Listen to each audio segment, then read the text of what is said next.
Hello थ्रियन। जो यान को हैप्पी देखता है तो तुरंत ही हंसते हुए कहता है, जानबूझकर क्या छोटे ब्रदर को ये पसंद है। और जॉन के सेटिस्फाइड फेस एक्सप्रेशन को देखकर वो हंसने लगते हैं, क्योंकि ऑब्वियसली उन्हें पता था कि जॉन को ये चीज काफी पसंद आई है। साथ ही अब तक किंग हावरान भी जो यान को पसंद करने लगे थे, क्योंकि उन्हें पता था कि ये बंदा काफी अच्छा है और क्योंकि उनके एंसेस्टर ने भी ऐसा कहा था, तो जियान से हेट करने का उनके पास कोई भी रीजन नहीं था। हालांकि तभी किंग हावरान अचानक ही हंसना बंद कर देते और थोड़ा सा सीरियस होते हुए वो जो यान की तरफ देखते हुए कहते हैं, छोटे साथी ये सच में काफी अच्छी टेक्निक है, लेकिन इसे कल्टीवेट करने के लिए जो सिचुएशंस है वो आपकी सोच से भी ज्यादा कठिन है, इसीलिए आपको मेंटली प्रिपेयर रहना चाहिए। ये सुनकर जॉन हैरान रहकर किंग हावरान की तरफ देखता है, जिसके बाद वो कहते हैं, छोटे साथी इस टेक्निक को कल्टीवेट करने के लिए इसे घोस्टों में डिवाइड किया गया है, और जब आप घोस्ट सोल को अब्सॉर्ब करते हैं और उसे रिफाइन करते हैं तभी इस टेक्निक को अपग्रेड किया जा सकता है और मास्टर किया जा सकता है। साथ ही ये मुश्किल है, क्योंकि एक घोस्ट सोल एक ऐसी चीज है जिसे पाना काफी ज्यादा मुश्किल होता है। यहाँ तक कि मैं भी केवल एक ही सोल को निगल पाया हूँ या कि सॉलो कर पाया हूँ। और ऐसा कहते हुए किंग हावरान भी काफी अफसोस करते हैं। हालांकि तभी वो जियान की तरफ देखते हुए कहते हैं, खैर आइए अभी इसके बारे में बात नहीं करते, मुझे आप पे भरोसा है कि आप इसे कल्टीवेट कर लेंगे। और इस तरह कहते हुए वो टेबल पे रखी हुई एक रिंग को उठाते हैं और जो यान की तरफ देखते हुए कहते हैं, छोटे साथी ये भी तुम्हारे लिए है और मुझे लगता है ये तुम्हारी पावर को बढ़ाने में बहुत मददगार होगी, इसीलिए इसे ले लो। दूसरी तरफ ये देखकर जॉन तुरंत ही कहता है, क्या? क्योंकि ऑब्वियसली यार अपना टर्की पावर को सुधारने में तो हमेशा ही लालची रहता है और हमेशा पावर को बढ़ाने में इंटरेस्ट रखता था। हालांकि तभी हावरान कहता है, जब तुम इसे ओपन करोगे तो तुम्हें अपने आप ही पता चल जाएगा। और इसके बाद वो जोयान की तरफ देखते हुए इसे खोलने के लिए इशारा करते हैं। तभी जोयान अपनी स्पिरिचुअल पावर से उस रिंग को ओपन करता है और अंदर की चीजों को बाहर निकालता है, तो उसमें total 11 powerful strong magical core होते हैं, जिनमें से सभी की साइज लगभग एक ह्यूमन के आधी साइज के बराबर होती है और इनमें से एक तो बिल्कुल एक ह्यूमन साइज के बराबर ही बड़ा होता है। हालांकि इन मैजिकल कोर को निकालने के बाद जॉन इन पे ज्यादा ध्यान नहीं देता, लेकिन हॉल में मौजूद सभी लोग उनकी तो आंखें बालकनी के बाहर आ जाती हैं और सांस से फास्ट हो जाती। वो कहते हैं, अरे बाप रे, 5 स्टार डाउडी लेवल के मैजिकल कोर। साथ ही जॉन ने किंग मुयर द्वारा लिए गए 5 स्टार डाउडी के कोर को भी देखा था और उसे पता था उनकी साइज एक ह्यूमन के आधे के बराबर होती थी, जिसका मतलब था कि ये सभी 11 5 स्टार डाउडी लेवल के या कि उससे ऊपर लेवल के मैजिकल कोर थे। जिसके बाद जॉन किंग हावरान की तरफ देखता है, तो किंग हावरान एक सेटिस्फाइड स्माइल पास कराते हुए जॉन से इन मैजिकल कोर्स को फैमिलियर कराते हुए कहते हैं, छोटे साथी इसमें जो सबसे बड़ा मैजिकल कोर है वो 6 स्टार मैजिकल कोर है, बाकी के जो 10 मैजिकल कोर हैं वो 5 स्टार मैजिकल कोर हैं। साथ ही मुझे लगता है कि आप हमेशा के लिए डी झोंग में तो नहीं रह सकते, क्योंकि ये आपके टैलेंट को खत्म कर देगा। बाहरी दुनिया अभी भी काफी बड़ी है और वहाँ की पावर काफी ज्यादा है, लेकिन प्रेजेंट टाइम पे आपकी पावर काफी कम है, इसलिए आपको जितनी जल्दी हो सके अपनी ताकत को सुधारना होगा। और ये जो मैजिकल कोर है, तो अगर कुछ और नहीं होता है तो इनकी मदद से आपको कम से कम 3 स्टार डाउडी लेवल पर ब्रेक थ्रू करने में तो कैपेबल होना ही चाहिए। ये सुनकर तो जॉन कहता है, क्या 3 स्टार डाउडी? जॉन इतना ज्यादा चौंक जाता है कि लगभग उसका जबड़ा खुला हो रह जाता है। भाई यार, मतलब ये कॉन्टिनेंट जहाँ पावर बढ़ाना लगभग इम्पॉसिबल के बराबर होता था, वहाँ पे 4 स्टार 3 स्टार डाउडी लेवल पर प्रमोट हो जाना, ये जो यान के लिए काफी बड़ी बात थी।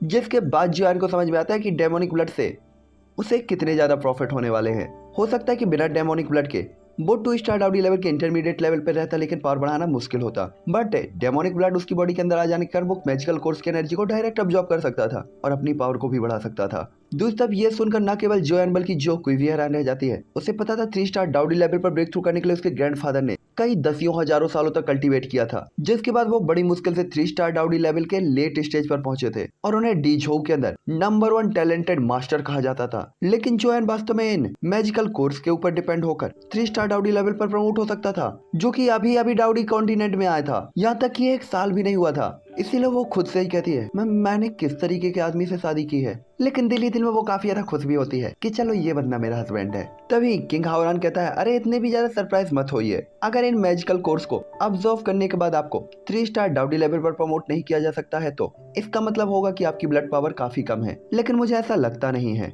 हालांकि ब्लड की पावर पे ही डिपेंड करता है कि आप मैजिकल कोर के अंदर की कितनी एनर्जी को अब्जॉर्ब कर सकते हैं और कितनी स्पीड से अब्जॉर्ब कर सकते हैं। ये भी आपके ब्लड एसेंस की पावर पे ही डिपेंड करेगा। साथ ही किंग हावरान को जोयान की सिचुएशन का पता नहीं था कि उसके बॉडी के अंदर का जो ब्लड है वो कितना स्ट्रांग होगा या कितना वीक, लेकिन उसे यही लग रहा था कि हो सकता है कि जोयान का जो ब्लड है वो उनके जितना पावरफुल ना हो जितना उनके डेमन क्लेन का है। आखिरकार जोयान एक ह्यूमन था और ये थर्ड पार्टी ब्लड लाइन तो उसने ले ली थी चोरी चुपके। बस यही सोच रहा होता है बंदे को अभी नहीं पता है कि अगर जोयान की ब्लड लाइन जोयान दिखा देगा डेमोनिक ब्लड लाइन तो उसके एंसेस्टर से पावरफुल थी। इनकी क्या ही समझ रहे हो ना? हाँ, समझदार हो तुम लोग। साथ ही उसे पता था कि अगर जोयान का ब्लड उसके क्लेन जितना पावरफुल ना भी हुआ तो भी इतने कोर्स पर रिलाय करते हुए जोयान आराम से 3 स्टार डाउडी लेवल पर पहुंच जाएगा। मतलब अपना टर्की से ज्यादा ही जाने वाला है फिर तो, क्योंकि उसका ब्लड पावर तो स्ट्रॉन्ग है। दूसरा जो यान को भी नहीं पता था कि ये डेमन कोर क्या ब्लड डेमन ट्राइब की पूरी संपत्ति है जो उसने मुझे दे दी। जान को पता था कि उनके पास काफी सारे लोग रेड के डेमन कोर होंगे और काफी हाई रैंक के भी, लेकिन 5 स्टार या उससे ऊपर के डेमन कोर ऐसे नहीं थे जो आसानी से हासिल हो। हालांकि ऐसा भी नहीं था कि ये 5 स्टार डाउडी लेवल के डेमन्स को मॉन्स्टर्स को मार नहीं सकते थे, लेकिन जो 5 स्टार लेवल का मॉन्स्टर होता था उसके अंदर काफी स्ट्रॉन्ग पावर और खुद की एक बुद्धि होती थी, दिमाग होता था भाई के पास। ठीक उसी तरीके से जैसे 4 स्टार डाउडी लेवल का मैजिकल बीस्ट कुछ हद तक बुद्धि को हासिल कर लेता था। हालांकि 4 स्टार तक बढ़ना तो आसान था, लेकिन 4 स्टार से 5 स्टार लेवल पर ब्रेक थ्रू करना यह केवल लक पर डिपेंड करता था। और ये तो कहने की ही बात नहीं थी कि 6 स्टार लेवल के मॉन्स्टर को देखना, ये तो पूरी तरीके से एक डिवाइन सरप्राइज था, मतलब भगवान की तरफ से तोहफा। तभी किंग हावरान कहते हैं, ठीक है छोटे साथी, मुझे लगता है तुम्हें इन्हें अब्सॉर्ब करना चाहिए। इनके अंदर की एनर्जी काफी ज्यादा पावरफुल है और मुझे डर है कि आप अगर इन्हें अब्सॉर्ब करेंगे तो शायद कुछ हो ना, इसलिए आप इनकी पावर को अब्सॉर्ब करें और हम आपको प्रोटेक्ट करेंगे। ये बंदा निश्चित तौर पर हैरान होने वाला है, हावरान होगा हैरान। साथ ही इस टाइम पे किंग हावरान ने जोयान के लिए सब कुछ पहले से ही रेडी करके रखा हुआ होता है। देख रहे हो कितना अच्छा लड़का है। दूसरी तरफ जोयान तो ये कैलकुलेट कर रहा होता कि एक 4 स्टार डाउडी लेवल के मैजिकल बीस्ट के मैजिकल कोर को अगर बाजार में बेचा जाए तो 100 सोने के सिक्के उससे मिल सकते हैं, जिसके बाद 5 स्टार लेवल के बीस्ट का बेचा जाए तो 500 सोने के सिक्के मिल सकते हैं, लेकिन 6 स्टार मैजिकल कोर को बेचा जाए तो 50,000 गोल्ड कॉइन मिल सकते हैं। और इनके बीच की एनर्जी का डिफरेंस ही इनकी कीमत का डिफरेंस दिखा रहा था। वरना बताओ किंग हैरान काहे को कहता कि जोयान 2 स्टार डाउडी से 3 स्टार डाउडी पर प्रमोट हो सकता है केवल मैजिकल कोर की पावर के साथ, क्योंकि उससे भी यकीन था। हालांकि तभी जोयान कहता है, ब्रदर किंग रुकिए, मुझे कुछ आपसे कहना था। इस टाइम पे जोयान जो क्लेन के बारे में सोच रहा होता है और वो यहाँ मैजिकल कोर की एनर्जी को अब्सॉर्ब करते हुए टाइम बर्बाद नहीं कर सकता था, क्योंकि एक पल की भी देरी जियो क्लेन को खत्म कर सकती थी। ये देखकर किंग हावरान झिझकते हुए जोयान की तरफ देखते हुए कहते हैं, ब्रदर क्या कुछ और है? तब जोयान किंग हावरान को जियो क्लेन की सिचुएशन के बारे में पूरी डिटेल में बताता है और ये सुनकर किंग हावरान के हाव भाव बदल जाते हैं। साथ ही जोयान ने बोलने से पहले ही उसे टोकन दे दिया था, इसलिए वो जोयान की तरफ देखते हुए कहता है, ब्रदर ये आपने मुझे पहले क्यों नहीं बताया? ये सुनकर जोयान तुरंत ही मन में सोचता है कि आपने मुझे बताने का समय दिया। तभी किंग हावरान जोयान की तरफ देखे बिना तुरंत ही अपने हाथ को उठाते हुए कहता है, ऑर्डर सुनो, सीधे एक ऑर्डर दिया जाए कि मैंने सभी को बुलाया है। ये सुनकर हॉल में सभी लोग जितने भी बैठे हुए होते हैं सभी खड़े हो जाते हैं। 2nd Elder, 3rd Elder, 5th Elder, 1st, 3rd, 5th और 7th अपनी अपनी टीम को लीड करते हुए आपको तुरंत ही इंपीरियल कैपिटल में जो कबीले में जाना है। और अगर आप अन्य डेमोनिक क्लेन से मिलते हैं तो उन्हें सीधा कहें कि वो जो क्लेन को परेशान न करें और उन्हें छोड़ने के लिए कहें। उनके साथ फाइट न करें, लेकिन इसे कंट्रोल में रखें। अगर सिचुएशन बिगड़ती है तो मैं खुद इसे देखूंगा। ये सुनकर सभी एल्डर्स तुरंत ही सुनते हैं तो अपना सिर हिलाते हुए वहां से निकल जाते हैं। जिसके बाद किंग हावरान कहता है, बाकी लोग पहले नीचे जाए और फैमिली की रखवाली का अच्छा काम करें, कोई गलती ना करें। और ऐसा कहते हुए किंग हावरान अपना ऑर्डर देते हैं। ये सुनकर हर कोई वहां से तितर बितर हो जाता है, केवल किंग मूयर वो बिना हिलो डिलोए वहीं बैठी हुई होती है। जिसके बाद किंग हावरान जोयान की तरफ देखते हुए कहता है, क्या छोटे साथी इतना काफी है? तब जोयान थोड़ा सा सिर हिलाता है और दिल में रिलैक्स फील करता है। तभी वो कहते हैं, अगर तुम अभी भी आराम से नहीं हो तो मुझे बताओ कि और मैं तुम्हारे लिए क्या कर सकता हूँ। तभी जोयान कहता है, नहीं मेरे लिए इतना काफी है, बहुत बहुत धन्यवाद, और अब मैं इन मैजिकल कोर्स की एनर्जी को अब्सॉर्ब कर सकता हूँ। जिसके बाद किंग हावरान तुरंत ही मैजिकल कोर के ढेर के सामने पहुंचता है और बारी बारी से ताली बजाते हुए मैजिकल कोर्स को हटा देता है और उन्हें एक अजीब ही सेंटर में पॉइंट करते हुए रख देता है। जिसके बाद वो कहता है, इस फॉर्मेशन के सेंटर में बैठो ताकि आप इन सभी मैजिकल कोर्स की एनर्जी को एक ही बार में अब्सॉर्ब कर सको। इसीलिए आपको एक को अब्सॉर्ब करने के बाद दूसरे को रुक कर अब्सॉर्ब करने की जरूरत नहीं है। ये फॉर्मेशन आपको जल्दी ही सारी एनर्जी को अब्सॉर्ब करने में मदद कर देगी। ब्रदर मैं आपके सक्सेसफुल ब्रेक थ्रू की कामना करता हूँ। और ऐसा कहते हुए वो जोयान के कंधे को थपथपाते हुए जोयान को देख रहे होते हैं। अब आएगा मजा। जिसपे जोयान भी सिर हिलाते हुए धीरे धीरे उस फॉर्मेशन की तरफ चला जाता है और सेंटर पे बैठ जाता है। तभी जोयान को फील होता है कि आसपास का जो एटमॉस्फेयर है मैजिकल कोर की लाइट के कारण लाइट अप हो रहा होता है। जिसके बाद जोयान क्रॉस लेग करके बैठ जाता है, धीरे धीरे अपनी आंखें बंद कर लेता है और अपने मन को शांत करता है। जिसके बाद जोयान जैसे ही कल्टीवेट सन सील को बनाता है, उसके हाथों से और उसकी बॉडी से तुरंत ही एक ब्लड मिस्ट निकलती है जो पूरी जोयान की बॉडी को घेर लेती है। और इसके बाद इस ब्लड मिस्ट की पावरफुल एनर्जी के साथ वो आसपास के जितने भी मैजिकल कोर होते हैं उसकी एनर्जी को अब्सॉर्ब करते हुए जोयान की बॉडी के अंदर डालने लगती है। साथ ही इन सभी मैजिकल कोर के अंदर जरा सी भी इम्प्योरिटी नहीं थी, क्योंकि आखिरकार ये हाई ग्रेड के मैजिकल कोर थे। लेकिन फिर भी जोयान इस एनर्जी को अपनी बॉडी में डालने से पहले कैओस होली फ्लेम को एक्टिवेट कर देता है, ताकि अगर कोई इम्प्योरिटी हो भी तो उसकी होली फ्लेम देख ले जिसके बाद ये एनर्जी जॉन की मेरिडियन से घूमते हुए जॉन की पूरी बॉडी में सर्कुलेट होने लगती है। साथ ही जोयान की बॉडी के अंदर ये एनर्जी बिल्कुल एक लिक्विड की तरफ फ्लो हो रही होती है और जोयान की सोच से भी ज्यादा पावरफुल होती है, जिसके कारण जोयान का जो ऑरा होता है वो काफी ज्यादा तेज स्पीड के साथ काफी स्ट्रांगली बढ़ रहा होता है। और इस टाइम पे जोयान उस फॉर्मेशन के अंदर पूरी तरीके से एनर्जी से घिरा हुआ होता है और जोयान की अब्सॉर्बिंग पावर को देखकर किंग हावरान पूरी तरीके से एक सेटिस्फाइड स्माइल दिखाता है और साथ ही वो थोड़ा सा सरप्राइज भी होता है, क्योंकि उसने उम्मीद नहीं की थी कि जोयान वास्तव में इतना ज्यादा स्पीड के साथ इन एनर्जीज को अब्सॉर्ब कर पाएगा, जिससे उसे लग रहा होता कि जोयान की जो ब्लड एनर्जी या की ब्लड लाइन पावर है वो इतनी भी नॉर्मल नहीं है जितना वो सोच रहा था। इसमें कुछ तो मिस्टीरियस है रे बाबा। जोयान की बॉडी के अंदर घूम रही एनर्जी तेजी से बढ़ रही होती है और जोयान का ऑरा भी बढ़ रहा होता है। हालांकि 3 स्टार डाउडी लेवल पर पहुंचने के लिए जो जरूरी एनर्जी थी वो काफी ज्यादा थी, लेकिन जो मिल रही एनर्जी थी वो भी कम नहीं थी। साथ ही किंग हावरान को उम्मीद थी कि अब्सॉर्बिंग और कल्टीवेशन लगभग आधे महीने तक तो चलना ही चाहिए। जिसके बाद हमें जियोक्लेन दिखाया जाता है, जहाँ पे स्पेस में एक क्रैक ओपन होता है और जियोक्लेन में दर्जनों फिगर दिखाई देती है। ये सुनकर जियोक्लेन में चीख पुकार मच जाती है, जियोक्लेन में कोई घुस गया, देखो रे बाबा, देखो रे बाबा, कौनो घुस गया है। पूरा जियोक्लेन अनबैलेंस हो जाता है और जो शांत था वो शांति गायब हो जाती है। साथ ही इस टाइम पे जो जियोक्लेन था वो काफी ज्यादा वीरान दिखाई दे रहा होता है और यहाँ पे बहुत कम लोग थे और ये चिल्लाने वाला पर्सन और कोई नहीं बल्कि जो बूटियान होते हैं। साथ ही जियोली और जियोलोंग को जियोक्लेन में नजरबंद कर दिया गया था, मतलब कैद कर दिया गया था और पूरे जियोक्लेन का जो मैनेजमेंट था वो जियो बूटियान के द्वारा किया जा रहा होता है। साथ ही ये बाहर निकलने वाली जो फिगर थी वे किंग हावरान द्वारा भेजे गए लोग होते हैं। तभी उनमें से सेकंड एल्डर आगे बढ़ते हुए कहते हैं, आप जियोक्लेन के एल्डर हैं, है ना? तो क्या यहाँ पे सोल डायमंड क्लेन के लोग आए थे? हालांकि जैसे ही जियो बूटियान कुछ बोलने ही वाला होता है तभी जियो बूटियान के पीछे एक तेज आवाज सुनाई देती है, जिससे जियो बूटियान के मुंह से खून निकलने लगता है और उसकी बॉडी आगे की तरफ उड़ती हुई जाती है। जिसके बाद एक हाफ एजर मैन आता है और कहता है, ब्लड डायमंड क्लेन। ऐसा लगता है कि यह इंफॉर्मेशन फैल गई। जिसके बाद एक हाफ एजर मैन वहाँ पे अपेयर होता है, जिसने सबसे पहले अपनी टोपी उतारी हुई होती है और इसके बाद एल्डर को देखकर हंसते हुए कहता है। यह सुनकर सेकंड एल्डर तुरंत ही हंसते हुए कहते हैं, सोल डायमंड क्लेन, क्या आपको नहीं लगता कि यह कुछ ज्यादा है? तुम्हारे पास अगर हिम्मत है और तुम जियोयान को पकड़ने की स्ट्रेंथ रखते हो तो अब जियोयान मेरे ब्लड डायमंड क्लेन का मेहमान है। तुम जा सकते हो और मेरे फैमिली में जाकर उसे लेके आ सकते हो, और अगर तुम्हें लगता है कि तुम उसे हाथ लगा सकते हो तो कोशिश कर लो।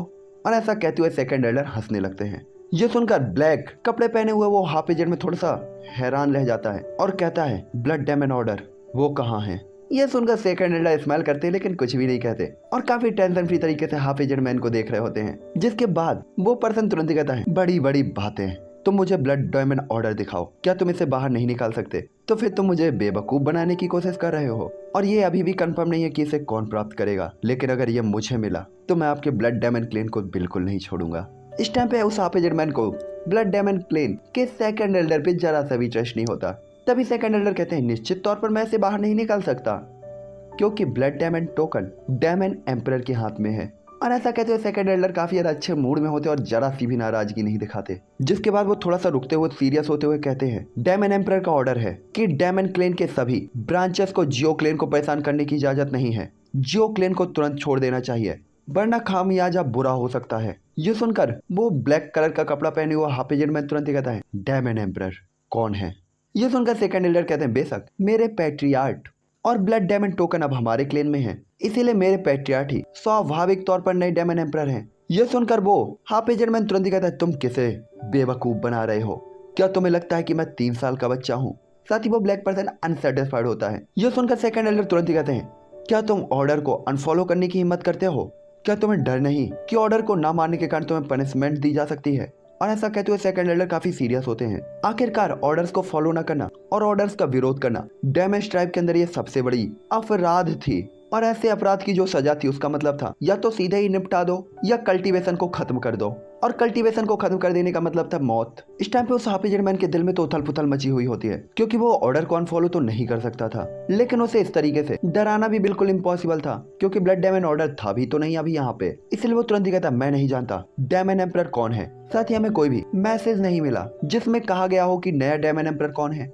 तो अगर आप चाहते हैं कि मैं आपकी बातें सुनूं तो हमें सबूत दिखाओ। हालांकि अब उसका बिहेवियर उतना ज्यादा स्ट्रिक्ट नहीं था जितना स्टार्टिंग में था। तभी ये सुनकर सेकंड एल्डर कहते हैं, ठीक है, डायमंड एम्परर बहुत जल्दी ही यहाँ आएंगे और अगर तुम्हें मुझ पर विश्वास नहीं है तो बस यहीं रुको, जियो क्लेन को परेशान मत करो। अगर आपने जियो क्लेन में किसी को भी परेशान करने की हिम्मत की तो हम आपको खुद पनिशमेंट देंगे और ऐसे ऑर्डर को ब्रेक करने के बराबर माना जाएगा। और ऐसा कहते हुए सेकंड एल्डर सीधी चेतावनी देते हैं। साथ ही इस टाइम पे ब्लैक कलर के कपड़े पहने हुए हाफ एजर मैन के फेस इंप्रेशन काफी बदसूरत होते हैं। साथ ही वो नाराजगी से कहता है, ठीक है, मैं यही इंतजार करूंगा।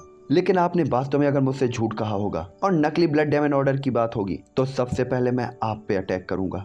और इतना कहने के बाद सोल डेमन के जितने भी लोग होते वो इधर उधर चले जाते हैं। तभी सोल डेमन क्लैन को यहाँ से जाता हुआ देखकर सेकंड एडर तुरंत ही आर्डर देते हुए कहते हैं, हर कोई जो क्लैन की सिक्योरिटी के लिए अलग अलग टीमों के साथ जो क्लैन के हर एक हिस्से को घेर लो। जो क्लैन में जो भी कैद है उन्हें रिहा करो। जो भी लोग घायल है उन्हें ट्रीटमेंट दिया जाए। अपनी पूरी ताकत के साथ जो कुछ भी जियो क्लैन में नुकसान पहुंचाया है उस सब की भरपाई करो। और जियो क्लैन को अगर कोई भी नुकसान पहुंचाएगा और डेमन एम्परर के ऑर्डर्स को अनफॉलो करेगा उसे पनिशमेंट दी जाएगी और बिना किसी दया के मार दिया जाएगा। ये सुनकर सभी लोग तुरंत ही अपने से हिलाते हैं और अगल बगल से गायब होकर पूरे जियो क्लैन को प्रोटेक्ट करने के लिए निकल पड़ते हैं। जिसके बाद सीन शिफ्ट होता है और हमें जियो यान दिखाई देता है, जहाँ पे वो अभी भी ब्लड मिस्ट के अंदर पालथी मार के बैठा हुआ होता है। और इस टाइम पे फॉर्मेशन के अंदर रखे हुए जो मैजिकल कोर होते हैं धीरे धीरे वो अपना जो कलर होता है उसे खो रहे होते हैं। और इस टाइम पे 5 स्टार डाउडी लेवल के मैजिकल बीस्ट के जो मैजिकल कोर थे उनकी एनर्जी को जियो यान पूरी तरीके से अब्सॉर्ब कर लिया होता है। साथ ही इनकी ऊर्जा को अब्सॉर्ब करने के बाद जॉन को ऐसा फील हो रहा होता है जैसे उसकी बॉडी में इनफाइनाइट एनर्जी इंटर हो गई हो। जूस्टर फॉर्मेशन के कुछ ही दूरी पर किंग हावरान बिना हिले डोले चुपचाप जॉन को देख रहा होता है जो कई कलर्स की एनर्जी से घिरा हुआ होता है। साथ ही उसने देखा था जॉन ने काफी सारे 5 स्टार मैजिकल कोर की एनर्जी को अब्सॉर्ब कर लिया होता है और उन्होंने अपनी लाइट खो दी थी, जिससे किंग हावरान भी थोड़ा सा हैरान हो जाता है क्योंकि उसे लगता है कि शायद जोयान की स्पीड को देखते हुए जोयान 10 दिन से भी कम टाइम के अंदर ही इनकी सारी एनर्जी को अब्सॉर्ब कर सकता है। दूसरी तरफ किंग मुयर जो कुर्सी के आर्म स्टैंड पर बैठी हुई होती है वो बस अभी भी जोयान को ही देखे जा रही होती है। साथ ही किंग मुयर जो कि वो 2 स्क्रोलो ये रिंग लेकर आई हुई होती है उसने अब तक एक भी वर्ड नहीं कहा था और वो अब तक ये नहीं समझ पाई होती कि अगर एंसेस्टर की मर्जी भी हो तो भी वो कभी भी ब्लड स्प्रिट टेक्निक को बाहर किसी को भी नहीं दे सकते थे। लेकिन वास्तव में उन्होंने जोयान को ये दिया था और तो और क्लेन की लगभग पूरी संपत्ति जोयान के लिए लगा दी थी। इसलिए वो अपने दिल में थोड़ा सा नाराज भी होती है कि क्या वास्तव में जोयान उसके ब्रदर के इतने अच्छे ट्रीटमेंट के लायक भी है और इतने बड़े ट्रीटमेंट के उसे कभी भी नहीं लग रहा होता। इस टाइम पे केवल एनर्जी के जॉन की बॉडी के अंदर इंटर होने की आवाज को छोड़कर पूरे कमरे में सन्नाटा होता है। दूसरे जॉन को देखते हुए किंग मुयर ने कुछ भी नहीं कहा था, लेकिन जॉन को इतनी स्पीड से 5 स्टार ओरिजिन कोर की एनर्जी को अब्सॉर्ब करता हुआ देखकर किंग मुयर की आंखें अनट्रस्टेड तरीके से जॉन को देख रही होती है और साइन हो रही होती हैं क्योंकि इतनी खतरनाक स्पीड उसे भरोसा नहीं था कि शायद उसका भाई भी ऐसा कर सकता है। दूसरी तरफ जो कोई वो तो काफी ज्यादा डरते हुए तरीके से जॉन को देख रही होती है क्योंकि उसने कभी भी किसी को मैजिकल कोर की एनर्जी को सीधे अब्सॉर्ब करता हुआ नहीं देखा था, इसलिए उसे चिंता थी कि कहीं जोयान को कुछ हो ना जाए। साथ ही जॉन के कंटिन्यू एनर्जी अब्सॉर्ब करने के कारण आसपास की जो एनर्जी होती है उसकी लेयर काफी मोटी हो गई होती है और इसके बाद जोयान की एनर्जी अचानक से एक सीधी लाइन की तरफ बढ़ते बढ़ते बढ़ते बढ़ते एक बम की तरफ ब्लास्ट होती है और पूरे ही कमरे के बाहर फैलने लगती है, जिससे जो कोई उसकी तो हार्ट भी 10 गुना ज्यादा फास्ट हो जाती है और वो लगभग डर कर घबरा सी जाती है। उसे इतना ज्यादा डर लगा था कि कहीं जॉन को कुछ हो ना गया हो। हालांकि तभी जॉन के ऑरे को बढ़ते हुए देखते हुए जॉन की जो एक्टिवेट कैओसोली फ्लेम होती है तुरंत ही एक्टिवेट हो जाती है और भी ज्यादा एक्टिवेट हो गई थी। साथ ही इस टाइम पे जॉन की जो कैओसोली फ्लेम थी वो पहले के कंपैरिजन में काफी मैच्योर दिख रही होती है। साथ ही जॉन की स्किन के अंदर कैओसोली फ्लेम जो कि एक लिक्विड की तरफ बह रही होती है और जॉन की बॉडी के अंदर काफी अलग सी लाइनें बन गई होती हैं। उनके अंदर काफी ज्यादा वाइल्ड एनर्जी घूम रही होती है जो कि इन लाइनों से प्रोड्यूस हो रही होती है। तभी अचानक एक बंदा अंदर आते हुए कहता है, क्लेन लीडर पैट्रियार्ट डी जो से एक इंसान लोग वापस आए हैं और ऐसा ऑर्डर देने वाला ओल्ड मैन एक ओल्ड मैन होता है। तभी किंग हावरान आगे बढ़ते हुए उस पर्सन की तरफ देखते हैं जो ने प्रणाम करता है और इसके बाद इंफॉर्मेशन देते हुए कहता है, क्लेन लीडर सेकंड एल्डर ने मुझे वापस आकर आपको रिपोर्ट करने के लिए कहा है कि जियो क्लेन की सिचुएशन उनके कंट्रोल में आ गई है। जियो क्लेन के सभी मेंबर्स को कैद से रिहा कर दिया गया है, लेकिन सोल डेमन क्लेन और ईमो जियाओ क्लेन इनके ग्रुप ने ये मानने से इनकार कर दिया है कि आपके पास ब्लड डेमन ऑर्डर है और वो आपके आने का इंतजार कर रहे हैं। केवल आप ही जब जाएंगे और उन्हें प्रूफ करेंगे तभी वो वहां से जाएंगे। ये सुनकर किंग हावरान अपनी भौएं चढ़ा लेता और तुरंत ही कहता है, मैं समझ गया, आप नीचे जाएं। ये सुनकर हाफे जर्मन तुरंत ही नीचे चला जाता है। हालांकि उसे पता था कि डाउडी कॉन्टिनेंट के अंदर मैसेज भेजने के लिए कोई और पर यूज भरोसा किया जा सकता था, लेकिन ये केवल तभी हो सकता था जब डिस्टेंस ज्यादा दूर ना हो। अगर डिस्टेंस दूर है तो ये तरीका काम नहीं करता था। शायद यही एक रीजन भी था कि सेकंड एल्डर को रिपोर्ट करने के लिए किसी को वापस भेजना पड़ा था। साथ ही जॉन की अब्सॉर्बिंग पावर किंग हावरान की उम्मीद से काफी ज्यादा थी, इसलिए उसे लग रहा था कि 10 दिनों के अंदर जॉन अपने कल्टीवेशन को कंप्लीट कर लेगा। इसलिए वो चाहता था कि जॉन के 3 स्टार डाउडी ट्रिबुलेशन को क्रॉस कराने के बाद ही वो जो क्लेन की तरफ रवाना हो। साथ ही सेकंड एल्डर और बाकी कैल्डर्स ने जो क्लेन की सिचुएशन को कंट्रोल कर लिया था, इसलिए उसके दिल में अब कोई चिंता नहीं थी। इसलिए वो कुछ देर तक किंग हावरान सोचने के बाद किंग मुयर भी सेम ही बात वो याद करता है कि इंसेस्टर ने कहा था कि जॉन को हर कीमत पे अपने साथ रखो और दोस्त बनाओ, तो वो समझ जाता है कि कुछ तो सही नहीं है, जॉन में कुछ तो मिस्टीरियस है और यही एक रीजन के इंसेस्टर ने ऐसा कहा और शायद एंसेस्टर ने पहले ही जॉन की बॉडी के अंदर ऐसा कुछ खोज लिया था। तभी किंग मुयर कहती, ब्रदर ये जोयान किस तरीके का लड़का है ये हमसे भी ज्यादा पावरफुल कैसे हो सकता है। और आखिरकार किंग मूयर जो आर्मी स्टैंड में काफी दिनों से बैठी हुई होती है आखिरकार खड़ी होती है और अब वो कंट्रोल नहीं कर पाई थी, इसलिए वो जियान के बारे में थोड़ा सा सोचती है और उसे थोड़ा सा जो यान से जेलस फील कर रही होती है। साथ ही पहली बार उसके दिल में पर्सनली जोयान के लिए वर्शिप की फीलिंग आई थी कि हाँ इसे ग्रीड किया जा सकता है। तभी किंग हावरान दोनों कंधे खड़े करते हुए कहता है मुझे भी नहीं पता। जिसके बाद वो कहता है जोयान की स्पीड को देखते हुए मुझे लगता है उसे कुछ ही दिनों के अंदर 3 स्टार डाउडी पर ब्रेक थ्रू कर लेना चाहिए। जिसके कुछ ही टाइम के बाद 10 5 स्टार मैजिकल कोर्स की एनर्जी को जोयान अब्सॉर्ब कर लेता है और इसके बाद स्टार होता है 6 स्टार मैजिकल कोर की एनर्जी को अब्सॉर्ब करना और इसके कारण पूरे ही हॉल में एनर्जी का फ्लक्चुएशन होने लगता है। और कुछ दिन चुपचाप बीत जाते तभी बूम की आवाज के साथ आकाश में काले बादल इकट्ठा होने लगते हैं। हॉल में गड़गड़ाहट की आवाजें आने लगती हैं और धीरे धीरे जो यान अपनी आंखें खोलता है तो जॉन की आंखों में गोल्डन लाइट साइन होती है। जिसके बाद जॉन धीरे से खड़ा होता है और हड्डियों के चटकने की आवाज आती है। जॉन की जो बॉडी थी उसके अंदर की जो पावर थी वो काफी स्ट्रॉन्ग फील हो रही होती है। जिसके बाद जॉन की बॉडी के चारों तरफ घूम रही ब्लड मिस्ट वो भी जॉन की बॉडी के अंदर आ जाती है और आसपास बनी हुई जो फॉर्मेशन होती है वो भी गायब हो गई थी। खतरनाक है, लेकिन अब ये ट्रेबुलेशन उतने खतरनाक नहीं होंगे, उस ट्रेबुलेशन के कंपैरिजन में तो वीक ही होंगे। और ऐसा कहते हुए जानलाओ काफी सेटिस्फाइड दिखाई दे रहे होते हैं। जानलाओ की बात को सुनकर जोयान भी थोड़ा सा रिलैक्स फील करता है और आसमान में 4 कलर के गरजते हुए बादलों को देख रहा होता है जिनके अंदर काफी ज्यादा खतरनाक वाइल्ड एनर्जी थी। तभी किंग हावरान कहता है मूयर आप जुआन थंडर ड्रैगन को मारेंगी, मैं जोयान आप येलो थंडर डेमन से फाइट करेंगे और स्काई थंडर डेमन और अर्थ थंडर डेमन उन्हें मेरे ऊपर छोड़ दें। लिटिल ब्रदर हम केवल आपकी सेकंड लाइटिंग ट्रबुलेशन में मदद करेंगे। और इतना कहने के बाद ही जॉन के चारों तरफ 4 लाइटिंग डेमन अपीयर हो जाते हैं। ये देखकर बिना कुछ कहे किंग हावरान अपने हाथ को आगे बढ़ाता है और उसके हाथ में एक स्टिक जैसा वेपन आ जाता है और यह वेपन स्पिरिट ब्लड स्टिक कहा जाता था जो कि काफी ज्यादा रेयर वेपन था जिसका यूज काफी ज्यादा पावरफुल सोल अटैक करने के लिए किया जाता था। जिसके बाद किंग हावरान की बॉडी अचानक से कांपने लगती है और ब्लड स्टिक से अचानक से एक पावरफुल एनर्जी अपीयर होती है और उनकी स्पिरिचुअल पावर उस ब्लड स्टिक से होते हुए बिल्कुल उतनी ही ज्यादा रियल हो जाती है जितनी की ये स्काई थंडर डेमन था। जिसके बाद किंग हावरान थोड़ा सा आगे बढ़ते हुए चिल्लाते हुए कहते हैं जाओ। जिसके बाद ये power of soul attack sky thunder demon के ऊपर जाकर टकराता है जो कि जॉन के ऊपर दहाड़ रहा था। और जैसे ही दोनों अटैक टकराते हैं थंडर डेमन उल्टा उड़ता हुआ जाता है। दूसरा किंग हावरान अपने माथे को टच करता है तो उसके माथे पे हल्का सा ब्लड का एक मार्क होता है। इसके बाद वो उड़ता हुआ तुरंत ही थंडर डेमन को अपने हाथ से पकड़ लेता है। इधर किंग मूयर भी काफी मिस्टीरियस तरीके से अपनी कमर को लेफ्ट राइट मरोड़ते हुए मटकाते हुए अपने व्हाइट कलर में पाइथन जैसे लंबे चाबुक ऑब्वियसली इसका वेपन चाबुक है, चाबुक को चलाते हुए और वो येलो कलर के लाइटिंग डेमन की तरफ टूट पड़ती है। दूसरी तरफ जुआन भी अपने सामने एक डेमन की तरफ अटैक करता है और उसके हाथ में आ जाता है उसका हैवी जुआन रूलर। जिसके बाद जुआन अपने हैवी जुआन रूलर से सीधा ही उस डेमन के सिर पर अटैक करता है। जिसके बाद एक ही पल में ये 4 के चारों लाइटिंग डेमन डिस्ट्रॉय हो जाते हैं। जिसके बाद किंग हावरान के हाथ की वो स्टिक स्प्लिट ब्लड स्टिक तुरंत ही उनकी बॉडी के अंदर गायब हो जाती है। किंग मूयर भी अपने चाबुक को अपने कमर पे लटका लेती है। दूसरी तरफ जॉन अपने हैवी जुआन रूलर को वापस रख लेता है और उसके बाद किंग हावरान और किंग मूयर को थैंक यू कहते हुए उन्हें धन्यवाद कहता है। तभी किंग हावरान कहते हैं अरे बेवकूफ बच्चे, मेरी फैमिली में तुम्हें किसी को भी किसी भी चीज के लिए थैंक यू कहने की जरूरत नहीं है। साथ ही दूसरा ट्रेबुलेशन स्टार्ट होने वाला इसीलिए अलर्ट रहना चाहिए। तभी चारों ब्लड डेमन एक ही बार में मारे जाने के कारण आसमान में जो बादल होते हैं वो काफी ज्यादा नाराजगी से गरजने लगते हैं और थंडर लाइटिंग काफी ज्यादा खतरनाक तरीके से क्लाउड्स के अंदर इकट्ठा होने लगती है। दूसरी तरफ जो कोई चुपचाप पीछे से जो यान को देख रही होती है वो देख ही सकती थी क्योंकि वो अपनी पावर के साथ मदद नहीं कर सकती थी, लेकिन उसका दिल काफी ज्यादा टेंशन में होता है और वो डरी हुई होती है, लगभग चेहरा पीला पड़ गया होता है। तभी किंग हावरान उसके ऐसे फेस इंप्रेशन को देखते हुए तुरंत ही कहते हैं चिंता मत करो छोटी लड़की, जो यान ठीक हो जाएगा और उसे कुछ भी नहीं होगा। जिस पे जो कोई तुरंत ही अपना सही लाती है और इसके बाद वो तीनों लोग लेकिन जॉन के इस अटैक को रोकते हुए देखकर उसके दिल में काफी ज्यादा प्राउड आ जाता है कि अपना वाला स्ट्रॉन्ग है। और लड़की तो लगभग उसके चेहरे पर एक अनजान सी स्माइल आ जाती है ऑटोमेटिकली। भाई ये काहे हंस रही है यार। हालांकि इस लाइटिंग के जॉन रूलर को सेकंड लाइटिंग अटैक पर कर देता है जिससे सीधा ही सेकंड लाइट अटैक डिस्ट्रॉय हो जाता है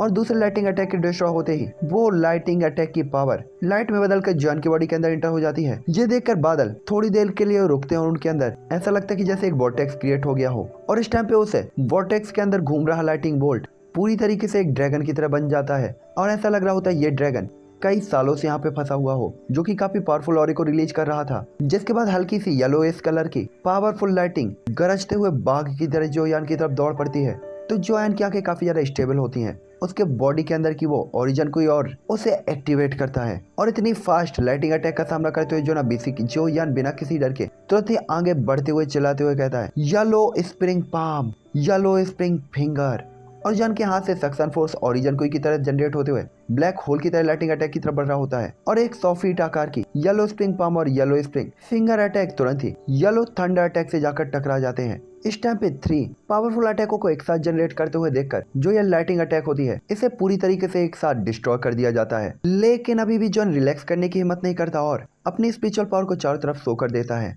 जिससे जॉन के आसपास की जगह पर तुरंत ही एक बार फिर से एनर्जी बैरियर क्रिएट हो जाता है, जिसके बाद जो यान के पूरे एक्यूपंचर पॉइंट से कैओस होली फ्लेम जनरेट होने लगती है और जॉन की पूरी बॉडी को कवर कर लेती है। हालांकि जॉन के 3 attack yellow spring palm, yellow spring divine anger और येलो स्प्रिंग फिंगर के साथ लाइटिंग अटैक की पावर बहुत ज्यादा कम हो गई थी, लेकिन ये अभी भी डिस्ट्रॉय नहीं हुई थी। लेकिन फिर भी ये देखकर किंग हावरान कहते हैं वास्तव में इस बच्चे के पास बहुत सारी तरकीबें हैं और ये काफी ज्यादा एक्सपीरियंस्ड है। लगता है हम सभी ने उसे काफी ज्यादा गलत समझा है। दूसरा किंग मुयर भी काफी ज्यादा सरप्राइजिंगली जॉन को देख रही होती है और इस टाइम पे वो भी दिल ही दिल में जॉन की काफी तारीफ करती है और कहती है सच में ये काफी ज्यादा मिस्टीरियस और पावरफुल है। लगता है मैंने इसे काफी कम करके माँ का है। तभी किंग हावरान स्माइल करते हुए कहते हैं ऐसा इसलिए क्योंकि तुमने गलत डिसीजन लिया लेकिन मैंने नहीं।